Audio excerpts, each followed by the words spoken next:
नमस्कार, जोहार भारत मित्र देख रहे हैं आप। मेरा नाम अभिषेक भारती और जो खबर हम आपको बताने जा रहे हैं यह खबर उस सत्ता के एक ऐसे नेता का दर्द बताता है जिस नेता का साथ वो पार्टी नहीं दे रही जो सत्ता में है। जी हां, हम बात कर रहे हैं अंबा प्रसाद, पूर्व विधायक बड़का गांव की। अंबा प्रसाद ने सोशल मीडिया पर एक पोस्ट किया है जो उनके दर्द को बयां करता है प्रशासनिक व्यवस्था के सामने कि एक जनप्रतिनिधि कितना मजबूर होता है ब्यूरोक्रेसी के सामने। अंबा प्रसाद और उनके पिता योगेंद्र साहू जो हैं लंबे समय से ब्यूरोक्रेसी के खिलाफ मोर्चा खोले हुए। ये पोस्ट यूं के यूं दिखा रहे हैं, लोकतंत्र की हत्या या कॉर्पोरेट गुलामी। अंबा प्रसाद के पोस्ट है। हजारीबाग जिले में एनटीपीसी और सीसीएल, अडानी और कई प्रोजेक्ट के खिलाफ अपने हक की लड़ाई लड़ रहे विस्थापितों पर दमन चक्र चरम पर है। शांतिपूर्ण धरना दे रहे ग्रामीणों के खिलाफ प्रशासन का रवैया किसी कॉरपोरेट दलाल जैसा प्रतीत हो रहा है। गंभीर कानूनी उल्लंघन और तानाशाही, फर्जी मुकदमा, पगार केरेडारी कांड संख्या 136/25 इसका जीता जागता उदाहरण है। जिस घटना में किसी को एक थप्पड़ तक नहीं लगा, वहां पुलिस ने हत्या के प्रयास यानी अटेम्प्ट टू मर्डर जैसी संगीन और झूठी धाराओं में केस दर्ज किया है।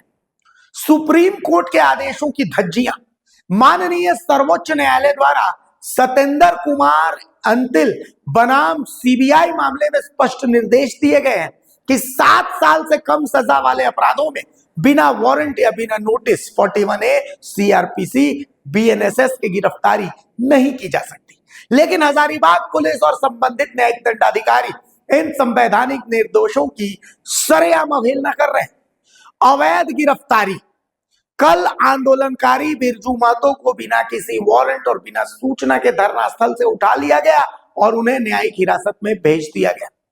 पुलिसिया बर्बरता, थाने में विस्थापितों के साथ मारपीट की जा रही है। क्या इस देश में अमीरों और गरीबों के लिए कानून अलग अलग है? अब अंबा प्रसाद कुछ सवाल भी उठाती हैं और मांग भी करती हैं। हमारा सवाल और मांग, क्या हजारीबाग जिला न्यायालय और पुलिस अधीक्षक यानी एसपी सर्वोच्च न्यायालय से ऊपर है? यदि विस्थापित ग्रामीण इन अधिकारियों के विरुद्ध न्यायालय की अवमानना यानी कंटेम्प्ट ऑफ कोर्ट का मामला सुप्रीम कोर्ट में दर्ज करते हैं तो क्या उन्हें न्याय मिलेगा?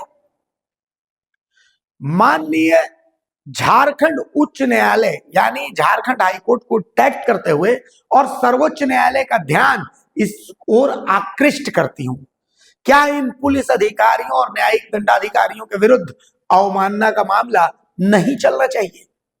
अंबा प्रसाद आगे और लिखती हैं कि माननीय झारखंड उच्च न्यायालय और सर्वोच्च न्यायालय से करबद्ध प्रार्थना करती हूं कि हजारीबाग में चल रहे इस असंवैधानिक दमन पर संज्ञान ले।